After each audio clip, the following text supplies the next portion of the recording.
नमस्कार दोस्तों, आपका स्वागत है इस अनोखी भगवत गीता यात्रा में, जहां हमारा उद्देश्य केवल श्लोक पढ़ना नहीं, बल्कि उनके भीतर छिपे जीवन के सत्य को समझना है। भगवत गीता केवल एक प्राचीन ग्रंथ नहीं है, बल्कि हर उस व्यक्ति के लिए मार्गदर्शक है जो जीवन में कभी भ्रम, भय, चिंता, असफलता या कठिन निर्णयों का सामना करता है। समय बदलता रहता है, लेकिन मनुष्य की परेशानियां और उनके समाधान आज भी वही हैं। इस श्रृंखला में हम गीता के प्रत्येक अध्याय को सरल, सहज और व्यावहारिक भाषा में समझेंगे, ताकि हर श्रोता यह महसूस कर सके कि श्री कृष्ण का यह दिव्य संदेश केवल अर्जुन के लिए नहीं, बल्कि हम सभी के लिए है। आज हम आरंभ कर रहे हैं भगवत गीता के प्रथम अध्याय से, जिसका नाम है अर्जुन विषाद योग। यह अध्याय हमें बताता है कि जीवन में सबसे बड़ा संघर्ष बाहर नहीं, बल्कि अपने ही मन के भीतर होता है। जब भावनाएं कर्तव्य पर भारी पड़ने लगती हैं, जब सही और गलत के बीच निर्णय लेना कठिन हो जाता है, तब मनुष्य उसी स्थिति में पहुंच जाता है जहां कभी अर्जुन खड़े थे। युद्ध भूमि में अर्जुन के सामने केवल शत्रु नहीं थे, बल्कि अपने ही संबंध, अपनी भावनाएं और अपने जीवन का सबसे कठिन निर्णय था। यही कारण है कि गीता की शुरुआत विजय के उत्साह से नहीं, बल्कि एक ऐसे प्रश्न से होती है जो हर इंसान के जीवन में कभी ना कभी अवश्य आता है।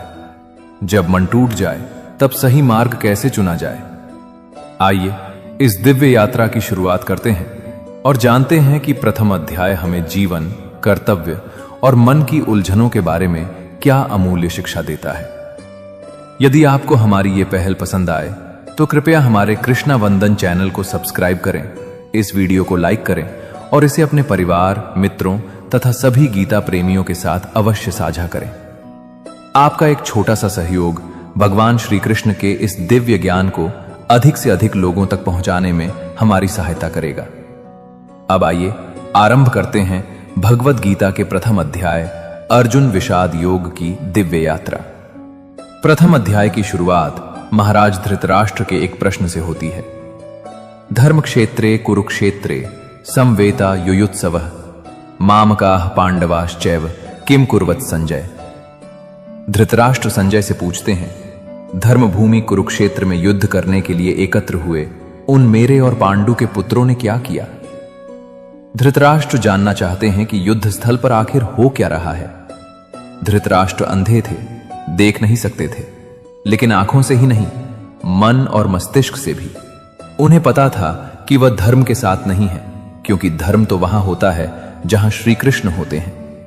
अपने पुत्र मोह में उन्होंने शांति की जगह युद्ध को चुना था, लेकिन वह जानते थे कि युद्ध इतना आसान नहीं होगा।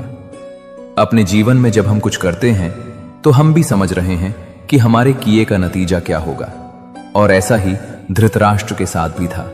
और इसी आशंका में वे पूछते हैं संजय से, दृष्ट्वा तु पांडवानिकम व्यूढ़म दुर्योधनस्तदा आचार्यमुपसंगम्य राजा वचनम अब्रवीत।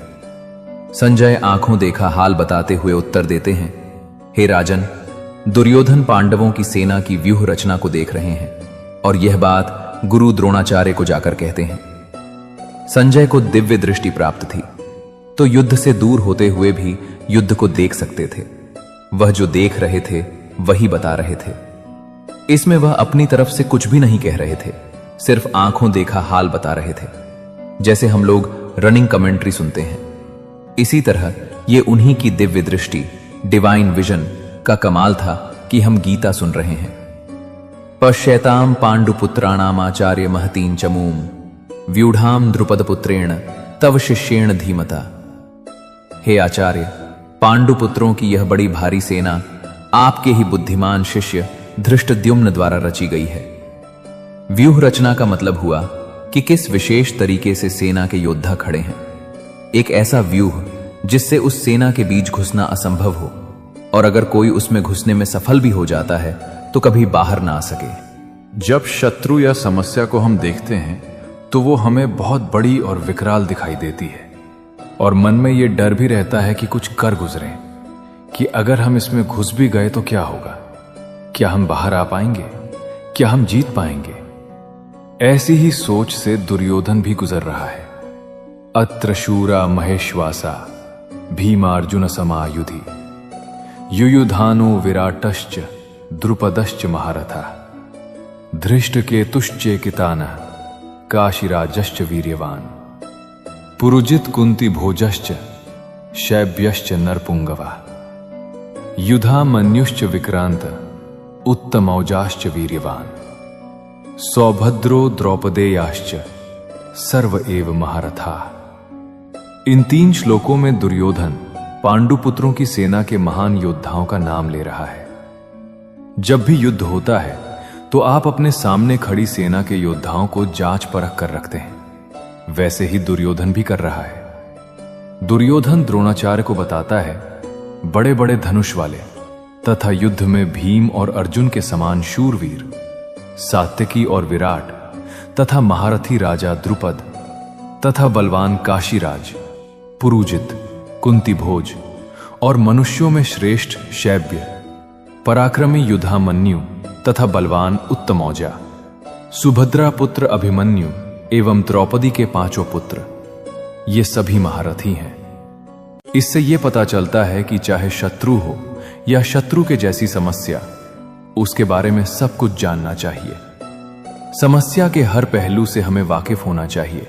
समस्या के हर स्ट्रैटेजी के बारे में मालूम होना चाहिए, जैसा कि दुर्योधन भी कर रहे हैं। अस्माकं तु विशिष्टा ये तान् निबोध द्विजोत्तम नायका मम सैन्यस्य संज्ञार्थम तान् ब्रवीमिते। दुर्योधन आगे कहता है, हे ब्राह्मण श्रेष्ठ, पांडवों की सेना के योद्धाओं को तो आपने देख लिया, अब अपने पक्ष में भी जो प्रधान हैं उनको भी तो आप समझ लीजिए। द्रोणाचार्य की जानकारी के लिए शत्रु की सेना के बाद दुर्योधन अपनी सेना के जो सेनापति हैं उनके बारे में बतला रहा है। समस्या के बारे में सब कुछ जान लेने के बाद बारी आती है अपने पक्ष में सोचने की, कि जानना होता है कि आपके पास क्या क्या स्ट्रांग पॉइंट है, आप किन बातों में मजबूत हैं, जिससे आप उस समस्या पर विजय पाएंगे। जैसे आपने समस्या के हर पहलुओं के बारे में सोचा, उसी तरह से आपको स्वयं का भी आकलन कर लेना चाहिए। भवान भीष्मश्च कर्णश्च कृपश्च समितिंजय अश्वत्थामा विकर्णश्च सौमदत्तिस्तथैव च। आप द्रोणाचार्य, पितामह भीष्म, कर्ण और संग्राम विजयी कृपाचार्य तथा वैसे ही अश्वत्थामा, विकर्ण और सोमदत्त का पुत्र। जिस तरह हम आज के जमाने में रिस्क असेसमेंट करते हैं, वैसे ही अपने शत्रु की सेना को देखते हुए, दोनों सेनाओं के योद्धाओं की बातें करते हुए आगे होने वाले युद्ध के लिए तैयार हो रहे हैं। चुनौती को हर तरह से समझकर ही उस पर विजय प्राप्त की जा सकती है। चुनौती को इतने अच्छे से जांच लेना चाहिए कि जब हम उससे लड़ने जाएं तो कुछ नया न लगे, कोई सरप्राइज न हो, क्योंकि युद्ध हो या चुनौती, सरप्राइज आपको हरा सकता है। अन्ये च बहवः शूरा मदर्थे त्यक्त जीविता नाना शस्त्र प्रहरणाः सर्वे युद्ध विशारदाः। दुर्योधन गर्व के साथ कह सकता है कि मेरे लिए जीवन की आशा त्याग देने वालों की कमी नहीं। इतना ही नहीं, ये शूरवीर अनेक प्रकार के शस्त्रास्त्रों से सुसज्जित हैं और सब के सब युद्ध में चतुर हैं। दुर्योधन के एक इशारे पर उसकी सेना के शूरवीर लड़ने मरने को तैयार हैं। उन्हीं को देख दुर्योधन खुश हो रहा है। दुर्योधन के साथ युद्ध में लड़ने के लिए शूरवीर थे जो उसके लिए मरने को तैयार थे। आप जब अपने जीवन की चुनौतियों से लड़ते हैं तो आपके साथ कौन होता है? आपके साथ होता है आपका हुनर, आपकी हिम्मत, आपकी मेहनत, आपके संगी और आपके रिश्तेदार। जैसे शूरवीर दुर्योधन के लिए कुछ भी करने को तैयार हैं, वैसे ही ये आपके साथ भी आपके लिए कुछ भी कर सकते हैं। अपर्याप्तम तदस्माकम बलम भीष्माभिरक्षितम पर्याप्तम त्विदमेतेषां बलम भीमाभिरक्षितम। दुर्योधन आगे कहता है कि भीष्म पितामह द्वारा रक्षित हमारी सेना सब प्रकार से अजय है और वही शत्रु की सेना भीम द्वारा रक्षित है। दुर्योधन कहना चाहते हैं कि भीम की सेना को आसानी से जीत सकते हैं। दुर्योधन यहां घमंड दिखा रहा है, जो आपको बिल्कुल भी नहीं करना है, कभी नहीं। क्योंकि अगर दुर्योधन जानता कि वो दूसरी सेना को हरा देगा तो फिर युद्ध ही क्यों करता? युद्ध को जीतने के लिए दूसरे को हराना पड़ता है। अगर चुनौतियों या समस्या को देखकर हमें लगता है कि हम जीत जाएंगे तो विश्वास या आत्मविश्वास तो हो सकता है, लेकिन घमंड नहीं। क्योंकि अगर घमंड हुआ तो वो आपकी हार की शुरुआत है। अयनेषु च सर्वेषु यथा भागम अवस्थिता भीष्ममेवाभिरक्षन्तु भवन्तः सर्व एव ही। दोनों सेनाओं के इस तरह के वर्णन से दुर्योधन अपनी इस बात पर पहुंचना चाहता था, और वो ये कि हर किसी को अपने अपने मोर्चे पर अपनी अपनी जगह स्थित रहते हुए उन्हें सिर्फ भीष्म पितामह की रक्षा करनी है। कहने का मतलब है, होने वाले युद्ध में सबसे अधिक उसकी रक्षा करते हैं जो आपके लिए युद्ध के लिए सबसे अधिक आवश्यक हो, जैसे कि दुर्योधन के लिए भीष्म पितामह। भीष्म पितामह को मारने का मतलब था हार, और उनके बचे रहने का मतलब कि आप जीत नहीं सकते। अपनी सबसे बहुमूल्य चीज को तब तक बचा के रखना चाहिए जब तक कि आप उस पर विजय प्राप्त न कर लें। तस्य संजनयन हर्षम कुरु वृद्ध पितामह सिंहनादम विनद्योच्चैः शंखम दध्मौ प्रतापवान। एक शंखनाद के साथ घोषणा होती है होने वाले युद्ध की। कौरवों में सबसे वृद्ध, सबसे बड़े प्रतापी पितामह भीष्म ने उच्च स्वर में सिंह के पहाड़ के समान गरज कर यह शंख बजाया। दुर्योधन के हृदय में हर्ष उत्पन्न हो गया। युद्ध जीतने के लिए अपने पक्ष में माहौल बनाना पड़ता है, खुद को दिलासा भी देना पड़ता है कि हम युद्ध जीतने में सक्षम हैं। ऐसा ही पितामह भीष्म ने किया, और ऐसा ही हमें भी करना चाहिए। ततः शंखाश्च भैर्यश्च पणवानक गोमुखा सहसैवाभ्यहन्यन्त सशब्दस्तु मुलो अभवत्। युद्ध भयंकर होते हैं, और ये इतिहास में आज तक के सबसे भयंकर युद्ध का आरंभ था। भीष्म पितामह के शंख के पश्चात नगाड़े तथा ढोल, मृदंग और नरसिंगे बजे एक साथ ही। ये शब्द बहुत ही मनोरंजक नहीं होते, इसलिए अगर युद्ध का फैसला ले लिया जाता है तो इसमें जो भी स्वीकार करना पड़ता है, हर चुनौती को लेकर उन्हीं के आधार पर ही तैयारी करनी पड़ती है। ततः श्वेतेर्हयैर्युक्ते महति स्यन्दने स्थितौ माधवः पांडवश्चैव दिव्यौ शंखौ प्रदध्मतु। अब बारी थी पांडु पुत्रों की सेना के शंखनाद की। सफेद घोड़ों से युक्त उत्तम रथ में बैठे हुए श्री कृष्ण और अर्जुन ने भी अपने अपने अलौकिक शंख बजाए। युद्ध में जब तैयारी होती है ना, तो दोनों तरफ से होती है। हर पक्ष अपनी विजय की आशा में खुद को, अपनी सेना को भरोसा देता है। आज के समय में हम खुद के लिए अगर शंख बजाने की उपमा के बारे में सोचें, तो यह हो सकता है कि हम कुछ भी ऐसा कर सकते हैं जो हमें मोटिवेट या प्रोत्साहित करे। पांचजन्यम हृषिकेशो देवदत्तम धनंजयः पौंड्रम दध्मौ महाशंखम भीमकर्मा वृकोदर। श्री कृष्ण ने पांचजन्य, अर्जुन ने देवदत्त और भीम ने अपना पौंड्र नामक महाशंख बजाया। अपने जीवन में इसी तरह से हम भी अपनी चुनौती में आगे बढ़ने के लिए अपने मोटिवेशन चुन सकते हैं। कुछ लोगों के लिए संगीत ऐसा करता है, कुछ के लिए भगवान को याद करना, किसी के लिए पिता का आशीर्वाद। अपने स्वयं के लिए तैयार हो जाइए। अनंत विजयम राजा कुंती पुत्रो युधिष्ठिर नकुलः सहदेवश्च सुघोष मणिपुष्पकौ। पांडवों में सबसे बड़े भाई कुंती पुत्र राजा युधिष्ठिर ने अनंत विजय तथा नकुल और सहदेव ने सुघोष और मणिपुष्पक नामक शंख बजाए। मोटिवेशन तो सबको चाहिए। आपने देखा, सभी लोग अपने अपने तरीके से युद्ध जीतने के लिए अपना प्रयास कर रहे थे।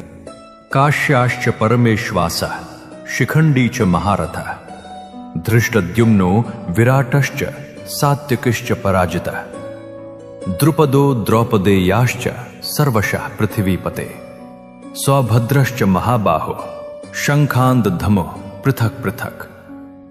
हर शंख की अलग ध्वनि, अपना एक अलग अस्तित्व। युद्ध का हर योद्धा अपनी उपस्थिति दर्ज कर रहा है।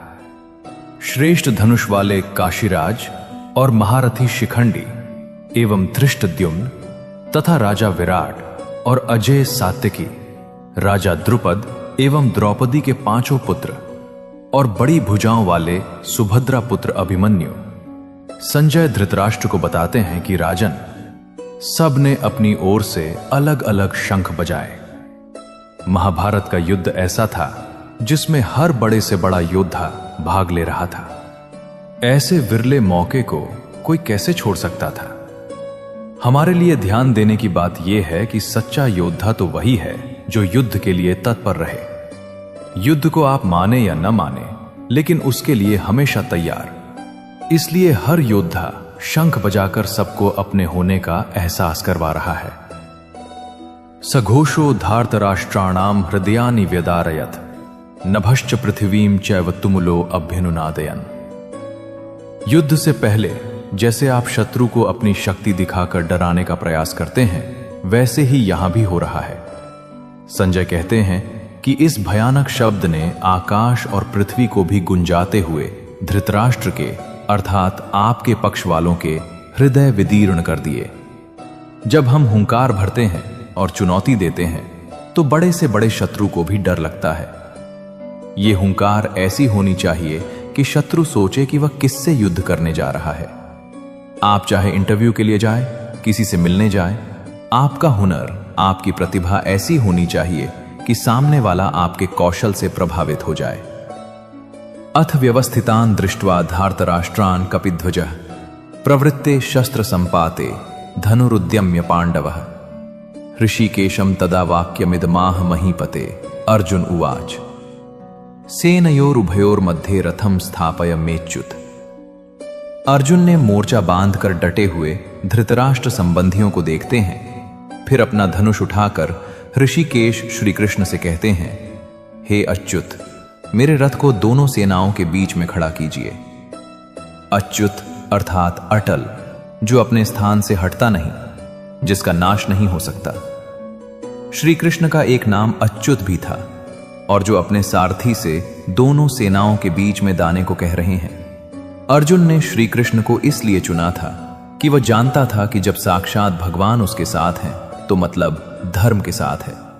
जिसके साथ धर्म होता है वो कभी हार नहीं सकता। यावदेतान निरीक्षेहम योद्धुकामान वस्थितान कैर्मया सह योद्धव्यमस्मिन् रणसमुद्यमे। आज के जीवन का यह सबसे बड़ा ज्ञान है। युद्ध कोई भी हो सकता है, किसी भी प्रकार का, पर्सनल या बिजनेस से जुड़ा हुआ, लेकिन दोनों पक्षों के बीच में जाकर आप स्थिति के बारे में जान सकते हैं। अर्जुन श्री कृष्ण से कहते हैं कि कृष्ण, जब तक मैं युद्ध क्षेत्र में डटे हुए युद्ध के अभिलाषी इन विपक्षी योद्धाओं को भली प्रकार देख न लूं कि इस युद्ध रूपी व्यापार में मुझे किन किन के साथ युद्ध करना योग्य है, तब तक इस रथ को यहीं खड़ा रखें। हमें भी इसी तरह अपनी समस्या के बीच में खड़े होकर उसे भली भांति देखना और परखना चाहिए, और तभी निर्णय लेना चाहिए। योत्स्यमानान वेक्षेहम य एते अत्र समागता धार्तराष्ट्रस्य दुर्बुद्धेर युद्धे प्रिय चिकीर्षव। अर्जुन दुर्योधन को दुर्बुद्धि बता रहे हैं, क्योंकि दुर्योधन के चलते ही यह युद्ध हुआ। दुर्योधन का साथ देने जितने भी राजा हैं, उन्हें अर्जुन युद्ध स्थल के बीच में खड़े होकर देखना चाहते हैं। यह जरूरी नहीं कि आपका शत्रु सही हो सकता है, उसने गलत तरीका अपनाकर आपको युद्ध में उलझाना चाहा हो, जैसा कि महाभारत में भी हुआ। युद्ध तो करना ही पड़ता है, और वो तभी करना चाहिए जब आप अपने शत्रुओं को अच्छे से देख परख चुके हों, जान चुके हों। इसलिए अर्जुन कृष्ण से दोनों सेनाओं के बीच में रथ को ले जाने के लिए कहता है। संजय उवाच एव मुक्तो ऋषिकेशो गुडाकेशेन भारत सेनयोरुभयोर मध्ये स्थापयित्वा रथोत्तमम् भीष्म द्रोण प्रमुखतः सर्वेषां च महीक्षिताम् उवाच पार्थ पश्यतान संवेतान कुरुनीति। संजय अपना आंखों देखा हाल बताते हैं। धृतराष्ट्र, जैसा कि अर्जुन ने कहा था, श्री कृष्ण ने दोनों सेनाओं के बीच में भीष्म और द्रोणाचार्य के सामने तथा संपूर्ण राजाओं के सामने रथ को खड़ा करके इस प्रकार कहा, हे पार्थ, युद्ध के लिए जुटे हुए इन कौरवों को देख। पार्थ अर्जुन का ही नाम है, उस अर्जुन का नाम है जो शंका में बस गिरने ही वाला है। पार्थ हम सब भी हो सकते हैं, और अगर हम अपने आप को संकट में गिरा पाते हैं तो मदद करने के लिए कृष्ण भी दूर नहीं होते, और ना ही उनकी गीता दूर होती है। तत्रापश्यत् स्थितान पार्थः पितृनथ पितामहान् आचार्यान मातुलान भ्रातन् पुत्रान पौत्रान सखींस्तथा। पृथा का एक नाम कुंती भी था। पृथा पुत्र अर्थात कुंती पुत्र अर्जुन। दोनों सेनाओं के मध्य में उपस्थित ताऊ, चाचा, दादा, परदादा, गुरु, मामा, भाइयों, पुत्रों को देख रहे हैं। भारत। इसीलिए तो धर्म युद्ध कहा गया, युद्ध जो धर्म के लिए किया गया। और इस युद्ध का एक बड़ा परिवार दो हिस्सों में बंट गया था, सगे संबंधी एक तरफ और दूसरी तरफ। हर किसी को फैसला करना है कि वो युद्ध में किसका साथ देना चाहता है। श्वशुरान सुहृदश्चैव सेनयोरुभयोरपि तान समीक्ष्य स कौन्तेयः सर्वान बंधून अवस्थितान। इन सब सगे संबंधियों के साथ अर्जुन अपने मित्रों को, ससुरों को, सुहृदों को, भाइयों को देख रहे हैं, विचार कर रहे हैं। पूरा जीवन पांडु पुत्रों, धृतराष्ट्र पुत्रों के साथ बिताया। संबंधी एक ही हैं, दोनों पक्ष में अपने ही लोग हैं, किंतु अब अपनों के ही दो पक्ष भिड़ गए, एक पक्ष शत्रु है। हर किसी से अर्जुन की लड़ाई नहीं थी, लेकिन अब युद्ध में वो उसके शत्रु थे और उनके साथ लड़ना होगा। अर्जुन उवाच दृष्ट्वेमं स्वजनम कृष्ण युयुत्सुम समुपस्थितम सीदंति मम गात्राणि मुखम च परिशुष्यति वेपधुश्च शरीरे में रोम हर्षश्च जायते। और अपने करीबी एकदम अपने अर्जुन के सामने खड़े थे, लेकिन शत्रु पक्ष में उन्हें उपस्थित संपूर्ण बंधुओं को देखकर वे कुंती पुत्र अर्जुन अत्यंत करुणा से युक्त होकर शोक करते हुए श्री कृष्ण से कह रहे हैं। तो यहीं से शुरुआत होती है, आरंभ होता है अर्जुन के विषाद का, जिसके लिए संपूर्ण गीता की रचना हुई। कृष्ण को मार्गदर्शन के लिए एक ऐसी रचना करनी पड़ी जो हमेशा हमेशा के लिए हर किसी को सही राह पर चलने के लिए प्रेरित करती रही है और आगे भी प्रेरित करती रहेगी। गांडीवम स्रंसते हस्तात्वक्चैव परिदह्यते न च शक्नोम्यवस्थातुम भ्रमतीव च मे मनः। युद्ध की बात करना आसान होता है, युद्ध करना कठिन। ऐसा ही अर्जुन के साथ हुआ, ऐसा ही हम सब के साथ होता है। ऐसी शंका का समाधान भगवत गीता से श्री कृष्ण के द्वारा हमें मिलता है। दुखी अर्जुन कहते हैं, हे कृष्ण, युद्ध क्षेत्र में डटे हुए युद्ध के अभिलाषी इस स्वजन समुदाय अपनों को देखकर मेरे अंग शिथिल हुए जा रहे हैं, जैसे अंगों में शक्ति न हो और मुख सूखा जा रहा है तथा मेरे शरीर में कंपन व रोमांच हो रहा है।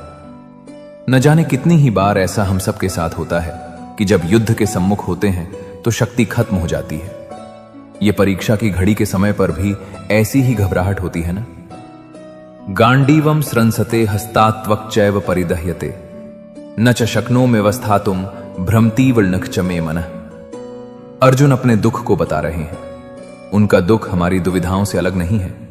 चाहे हम परीक्षा दे रहे हों, चाहे बिजनेस करने जा रहे हैं, चाहे कोई मैच खेलने जा रहे हैं, कितने ही ऐसे मौके आते हैं जब हमें अर्जुन की अवस्था में लगता है जैसे कि हम युद्ध के लायक ही नहीं, हम कर ही नहीं पाएंगे। अर्जुन का गांडीव, धनुष और त्वचा भी बहुत जल रही थी तथा उनका मन भ्रमित हो रहा है, इसलिए उठ खड़े रहने में भी समर्थ नहीं है। निमित्तानि च पश्यामि विपरीतानि केशव न च श्रेयोनुपश्यामि हत्वा स्वजन्माहवे। विश्व का सबसे बड़ा योद्धा अर्जुन हताश है कि युद्ध से पहले अगर आप खुद को कांपता हुआ पाते हैं, देखते हैं कि डर से आपका मुंह सूख रहा है, तो आपको निश्चित ही लगता है कि आप हारने वाले हैं।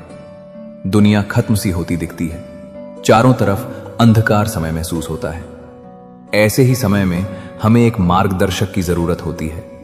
इसीलिए अर्जुन कहते हैं कि मैं लक्षणों को भी विपरीत ही देख रहा हूं तथा युद्ध में स्वजन समुदाय को मारकर कल्याण भी नहीं, मुझे क्या फायदा होगा। न कांक्षे विजयम कृष्ण न च राज्यम सुखानि च किम नो राज्येन गोविंद किम भोगैर जीवितेन वा। अर्जुन बात को स्पष्ट रखते हैं कि डर में सब कुछ लगता है कि अर्जुन कहते हैं, हे कृष्ण, मैं न तो विजय चाहता हूं और न राज्य और न ही सुखों को चाहता हूं। हे गोविंद, हमें ऐसे राज्य से क्या प्रयोजन है अथवा ऐसे भोगों से और जीवन से भी क्या लाभ है। इस विषय में शंका, डर या घबराहट में अर्जुन सब कुछ छोड़ने को, त्याग देने को तैयार है। धन, दुनिया उन्हें कुछ भी नहीं चाहिए कि वो अपने ही भाई बंधुओं से डर गए हैं कि दुनिया की हर खुशी को छोड़कर इस समय बस इस युद्ध से बचना चाहते हैं। इन लक्षणों को हमें भी पहचानना है ताकि ऐसी अवस्था में हम भी वो करें जो कृष्ण बताएंगे।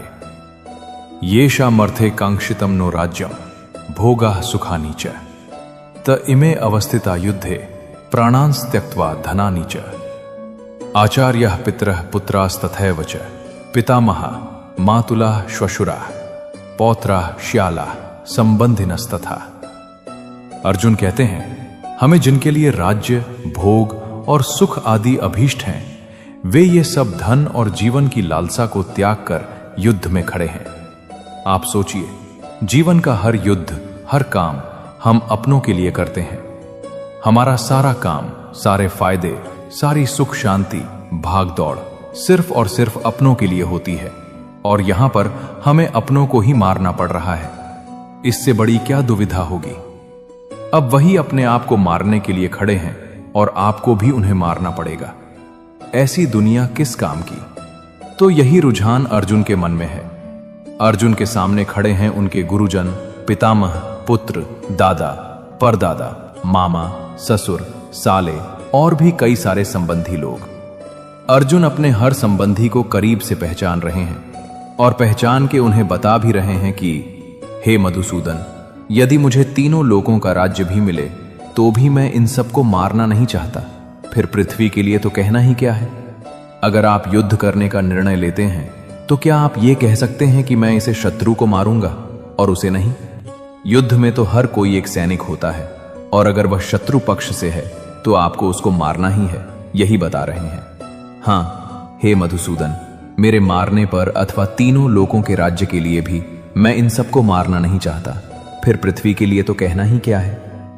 देखा, 3 लोकों का राज्य भी अर्जुन को नहीं चाहिए।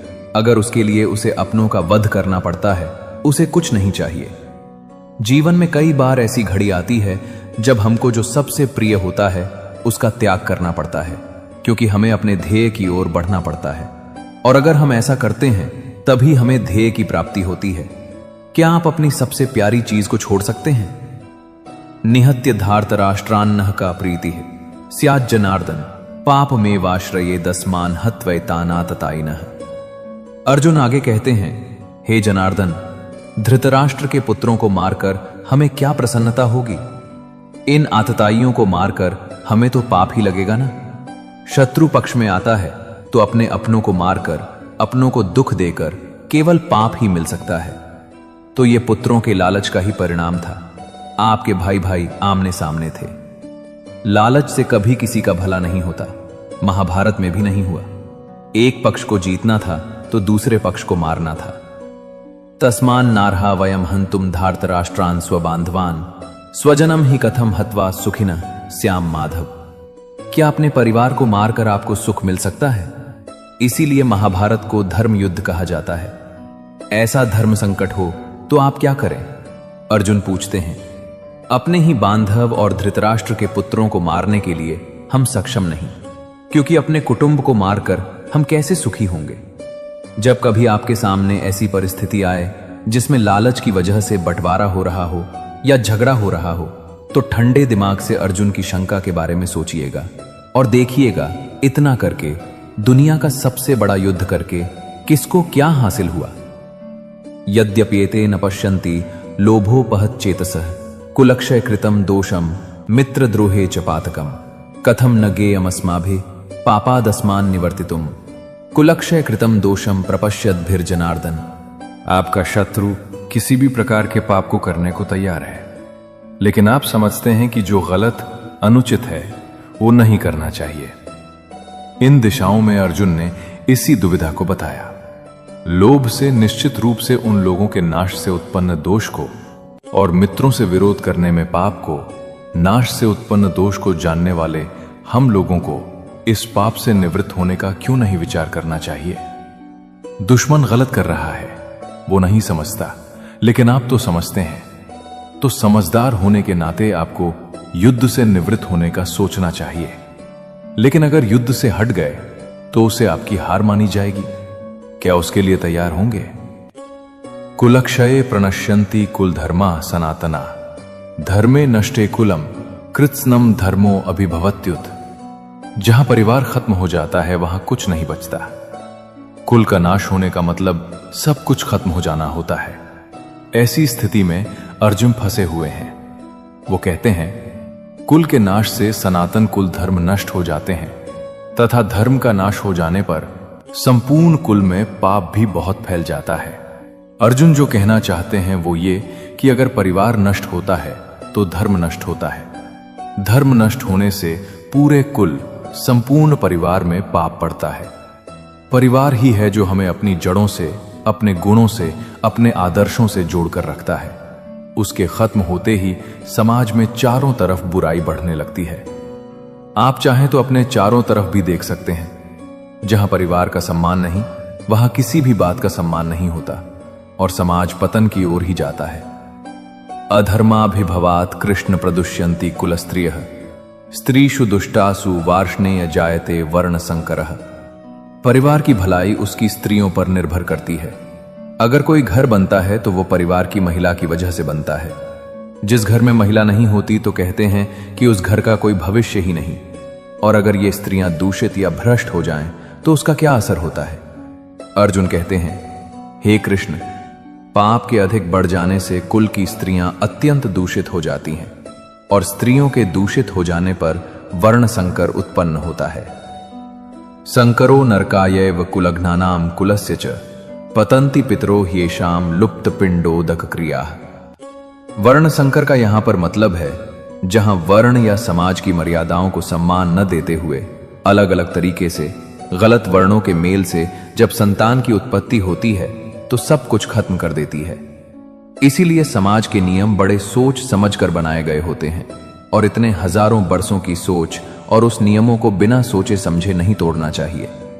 अर्जुन इसी बात का वर्णन कर रहे हैं कि हे कृष्ण, वर्ण संकर कुलघातियों को और उनको नरक में ले जाने के लिए ही तो होता है। लुप्त हुई पिंड और जल की क्रिया वाले अर्थात श्राद्ध और तर्पण से वंचित इनके पितर लोग भी अधोगति को प्राप्त होते हैं। दोषै रेतैः कुलघ्नानाम वर्ण संकर कारकैः उत्साद्यन्ते जाति धर्माः कुल धर्माश्च शाश्वताः। अर्जुन ने कहा, इन वर्ण संकर कारक दोषों से कुलघातियों के सनातन कुल धर्म और जाति धर्म नष्ट हो जाते हैं। जहां वर्ण संकर होता है ना, वहां अधर्म का नाश निश्चित है। वर्ण संकर की वजह से, जैसा कि अर्जुन ने बताया, कि धर्म का नाश होता है और जाति धर्म का नाश हो जाता है। कोई अपने धर्म का पालन नहीं करेगा, अपने कर्तव्य का निर्वाह नहीं करेगा और मनमानी करके अगर कोई न माने तो फिर कैसे चलेगा। समाज तो नाम ही नियम और कानून का है, जहां सब सम्मान से बिना किसी डर के एक साथ रह सके। उत्सन्न कुल धर्माणाम मनुष्याणाम जनार्दन नरके नियतम वासो भवतीत्यनुशुश्रुम। हे जनार्दन, जिनका कुलधर्म नष्ट हो गया है, ऐसे मनुष्यों का अनिश्चित काल तक नरक में वास होता है। ऐसा हम सुनते थे। महाभारत के समय उनकी मान्यता थी। अगर किसी के पास कुल का नाश हो जाता था, माना जाता था कि अब यह हमेशा के लिए नरक में ही रहेगा। इसीलिए कुल की रक्षा करना, उसके सम्मान को बचाना, उसका नाम करना इतनी बड़ी बात मानी जाती थी। जो धर्म का सम्मान नहीं करते वो सीधे नरक का ही रास्ता चुनते हैं। आप ऐसा भी मान सकते हैं।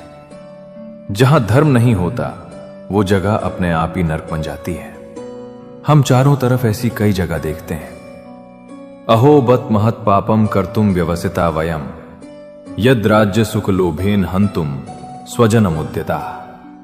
अर्जुन आगे स्वयं को दोष दे रहे हैं। अहो शोक, हम लोग बुद्धिमान होकर भी महान पाप करने को तैयार हो गए हैं, जो राज्य और सुख के लोभ से स्वजनों को मारने के लिए उद्यत हो गए। दुर्योधन जैसा भी है, उसने जो भी निर्णय लिया, लेकिन अर्जुन और उसकी सेना तो समझदार है। तो क्या ऐसा उनके लिए ठीक है? बेवकूफ हो तो चाहे माफ भी हो जाए, लेकिन बुद्धिमान से बहुत कुछ की उम्मीद की जाती है। तो क्या समझदार अगर युद्ध के लिए तैयार हो जाता है तो उसकी गलती की माफी मिलेगी? अर्जुन को लगता है कि नहीं मिलेगी। यदि माम प्रतिकारम शस्त्रम शस्त्रपाणयः धार्तराष्ट्रारणे हन्युस्तन्मे क्षेमतरम भवेत्। हे कृष्ण, यदि मुझे शस्त्र रहित एवं सामना न करने वाले को शस्त्र हाथ में लिए हुए धृतराष्ट्र के पुत्र रण में मार डालें तो वो मरना भी मेरे लिए अधिक कल्याणकारक होगा। संजय उवाच एवं उक्त्वा अर्जुनः संख्ये रथोपस्थ उपाविशत् विसृज्य शसरम चापम शोक संविग्न मानसः। संजय जो धृतराष्ट्र को इस महान युद्ध का वर्णन दे रहे हैं, वो बताते हैं कि धृतराष्ट्र, रण में शोलों से उद्विग्न मन वाले अर्जुन इस प्रकार कहकर धनुष और बाणों को त्याग कर रथ के पिछले भाग में बैठे हैं। ये था पहला अध्याय भगवद गीता का, अर्जुन विषाद योग। जी हां, इसमें अर्जुन के दुख के होने की, उसके मन में शंका आने की और यही बातें हमारे सामने साफ मुखर होकर आती हैं इस पूरे अध्याय में। अब इसके बाद के अध्याय में श्री कृष्ण अर्जुन के दुख का, शंका का, परेशानियों का, हर प्रश्नों का किस तरह भली भांति उत्तर देंगे, उसे जानेंगे और सुनेंगे। तो ये था भगवद गीता का प्रथम अध्याय, अर्जुन विषाद योग, जिसे आप तक पहुंचाया है बड़ी सुंदर, साधारण और स्पष्ट शब्दों में प्रस्तुत करने का प्रयास किया गया है। फिर मुलाकात होगी, तब तक के लिए आज्ञा दीजिए। धन्यवाद। जय श्री कृष्ण।